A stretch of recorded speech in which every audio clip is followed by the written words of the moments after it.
നമ്മളിവിടെ കൂടുതലും teak wood ഉപയോഗിച്ചാണ് ചെയ്തേക്കുന്നത് വർക്കെല്ലാം. അത് വന്നപ്പോൾ ഒന്നും കൂടി ബെറ്റർ ഇത് തോന്നുന്നുണ്ട്.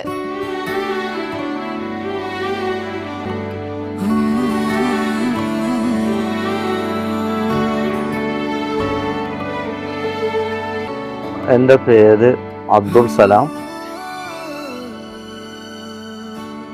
ഞാൻ ഇങ്ങനൊരു വീട് പണിയാൻ ഉദ്ദേശിച്ചത് തന്നെ എൻ്റെ മകൻ്റെ ഒരു ഇതാണ്. ഒരു വീട് പണിയാന്ന് വാശി ഇങ്ങനെ മകൻ പറഞ്ഞു.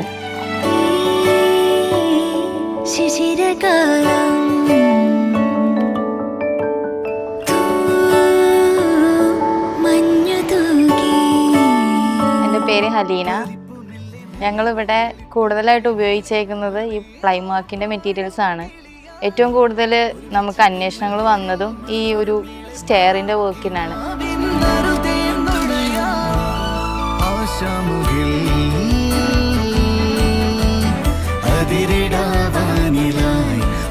നമ്മളിവിടെ കൂടുതലും ടീക്ക് വുഡ് ഉപയോഗിച്ചാണ് ചെയ്തേക്കുന്നത് വർക്കെല്ലാം. അപ്പോൾ അതിനോട് കമ്പയർ ചെയ്ത് നമ്മൾ വിനീഴ്സും യൂസ് ചെയ്തിട്ടുണ്ട്. ടീക്ക് ഫിനിഷ് തന്നെ വരുന്ന പ്ലൈമാർക്കിൻ്റെ വിനീഴ്സാണ് യൂസ് ചെയ്തേക്കുന്നത്. അത് വന്നപ്പോൾ ഒന്നും കൂടി ബെറ്റർ ഇത് തോന്നുന്നുണ്ട്. നല്ലൊരു ലുക്ക് തോന്നുന്നുണ്ട് വീടിന്.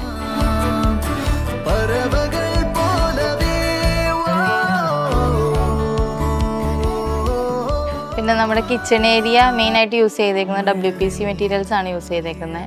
വാട്ടർ പ്രൂഫാണ്. നമ്മൾ സാറ്റിസ്ഫൈഡ് ആണ്. വെള്ളം തട്ടിയാലും സ്ക്രൂയിങ്ങോ അങ്ങനെ വേറെ പ്രശ്നങ്ങളോ ഒന്നുമില്ല.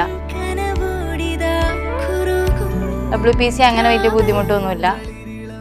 പിന്നെ വാർഡ്രോബും എല്ലാം നല്ലൊരു മെറ്റീരിയൽ വേണമെന്ന് നമുക്കുണ്ടായിരുന്നു. ആദ്യം എഞ്ചിനീയർ പറഞ്ഞപ്പോൾ തന്നെ ഒരു വർക്കിൻ്റെ ഡീറ്റെയിൽസ് പറഞ്ഞപ്പോൾ തന്നെ എല്ലാം നല്ല ബെസ്റ്റ് മെറ്റീരിയൽ കൊണ്ട് ചെയ്യണമെന്ന് നമുക്ക് നിർബന്ധമായിരുന്നു.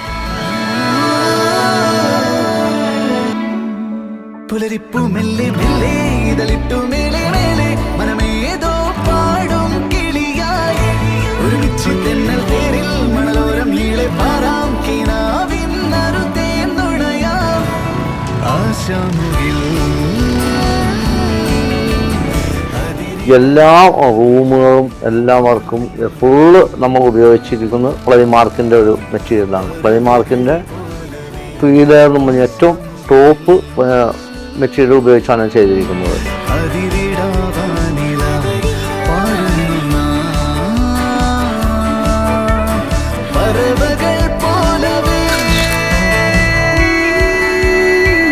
എന്തുകൊണ്ടും നമ്മൾ സാറ്റിസ്ഫൈഡ് ആണ് ഇവരുടെ പ്ലൈമാർക്കിൻ്റെ മെറ്റീരിയൽസ് ഉപയോഗിച്ചതിൽ.